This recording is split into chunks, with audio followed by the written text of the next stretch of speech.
সকলের উদ্দেশ্যে বক্তব্য নিয়ে আসছেন শিশির মনির ভাইয়ের সহধর্মিনী সুমাইয়া সাদিয়া রায়হান। সুমাইয়া সাদিয়া রায়হান। আসসালামু আলাইকুম এবং আদাব সবাইকে। পদের কোনো প্রতীক আছে? শিশির ভাইয়ের কোনো প্রতীক আছে? এ বাপির কোনো প্রতীক আছে? এই কোনটা প্রতীক? জোরসে বলে আর জোরে এদিকে আয়ে ইনশাআল্লাহ যাবে এবার আপনি বলে বটে ইনশাআল্লাহ যাবে রে যাবে এবার। আপনারা অনেক কষ্ট করে এখানে বসে আছেন, সেই জন্য আমি পরিবারের পক্ষ থেকে আপনাদেরকে অনেক অনেক ধন্যবাদ জানাই। আল্লাহ জানি আপনাদেরকে এই প্রতিদানটা দেয়। 2 দিন পরেই ইলেকশন।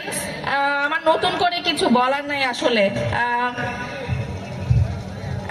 একটা জিনিস, এই দেশে অনেক হানাহানি মারামারি অনেক হয়েছে, এলাকা ভিত্তিক অবস্থায় অনেক হানাহানি হয়েছে। আর না, এই দেশের মানুষ আর এই হানাহানি দেখতে চায় না, এই বিভাজন দেখতে চায় না। ধর্ম বর্ণ নির্বিশেষে আমরা এক হয়ে কাজ করব, এটাই হচ্ছে এই দেশের মানুষের প্রত্যাশা। এই দেশের এত এত মানুষ, এত এত সমর্থক মানুষ এইভাবে হবে না ইনশাআল্লাহ, এবং এটা উন্নতির দিকে